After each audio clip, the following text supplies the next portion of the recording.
are we all doing? This is my penultimate drive back up to the West Midlands before Christmas.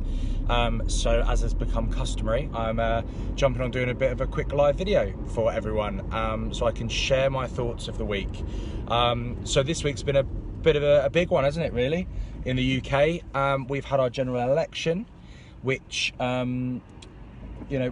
ended in a majority win for the Tories.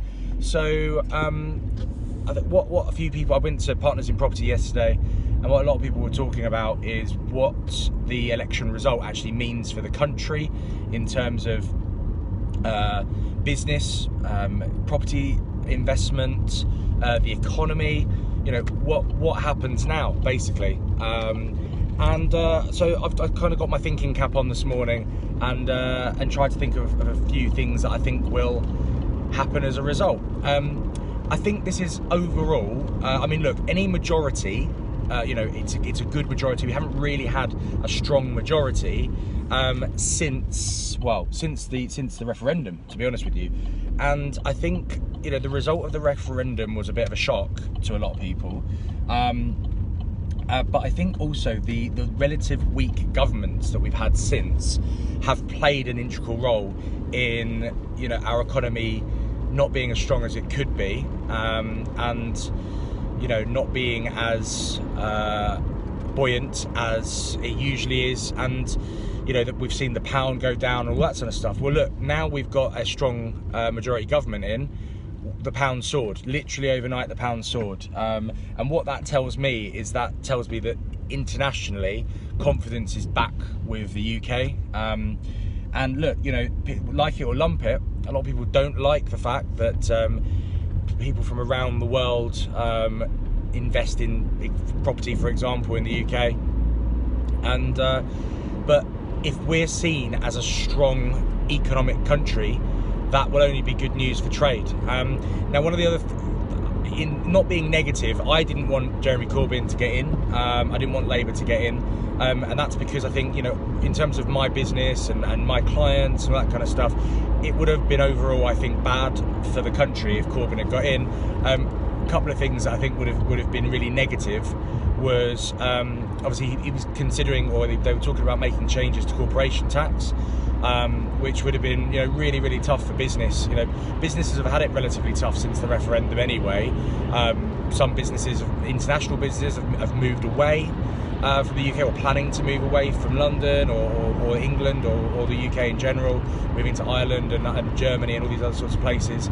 And I think stabilisation and knowing that the corporation tax is staying low is going to be a major positive for business, and hopefully that will mean that a lot of them can kick on into next year and beyond and be very, very successful.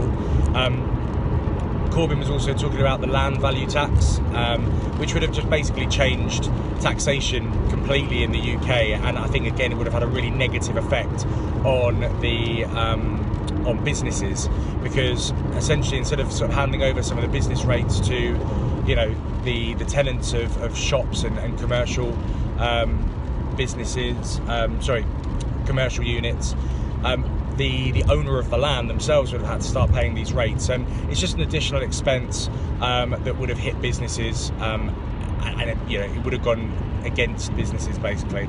So there's a couple of things. Also, when it comes to property development, we know Corbyn wasn't a big fan of permitted development from commercial to residential property. I'm a massive fan of that kind of redevelopment. We do have a housing shortage in the UK, and a lot of my clients have that as a business model, where they seek out commercial property that has permitted development to convert into residential property, and they do that, and they create homes. And I think now that we're confident, hopefully that isn't going to be changing anytime soon. We know that those property investors that do have that as their business model and their strategy are going to be unaffected, which I think is really, really good. I think that overall, history tells us that when the Tories have a strong majority government, the economy tends to be pretty strong as a result. So whether you like Boris or you don't, whether you're a Conservative or not, history doesn't lie.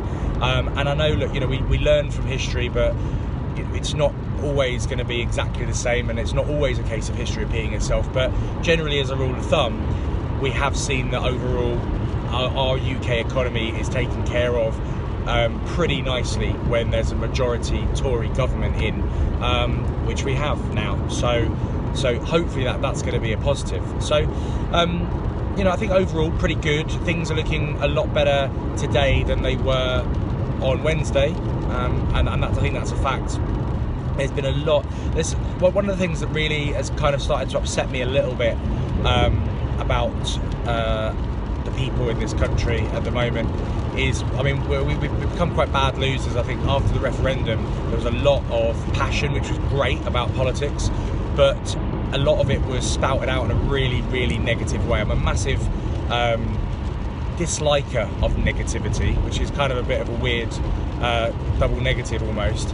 But I hate all this kind of negativity that's been thrown around. A lot of Labour fans really angry at the result, going actively onto social media and damning people that voted for the Tories, telling them that they've been lied to. And you have to remember, and I've been telling a few people this, it's just your opinion. That is just your opinion. Something came out recently that Corbyn's been talking about an apparent deal with the US and Trump for drug contracts for the NHS.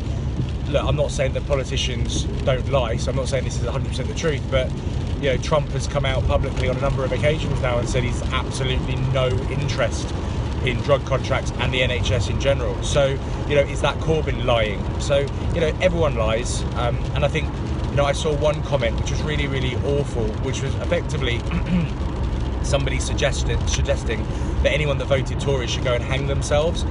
There's no place for that. There just is absolutely no place for that. As a country, we've been hit massively over the last couple of years. It hasn't been the greatest, and so I think as a country we need to pull together and realise, look, we are in the situation we're in. I didn't vote to leave the EU, but I now think that in the situation we're in, getting that done and getting the best deal that we possibly can and negotiating with former Commonwealth countries for trade is the best thing that we can possibly do. And actually we're now in a stronger position now that the pound's back up to a reasonable level, and I think the pound will continue to rise, and I think interest rates will stabilise as well. So in terms of lending, my business, I think that's going to look pretty strong over the coming years as well. So look, I think overall positive outlook is my message. I think if we did have a bit of a weak parliament again, or it was a hung parliament, I think that probably would have been the worst thing that could have happened. We needed a majority in either direction, and like I said, I was wanting the Tories to win because I felt as though a majority would have led to a more stable economy, and stability is something that we haven't had, and I'm just really happy that I feel as though we have it now.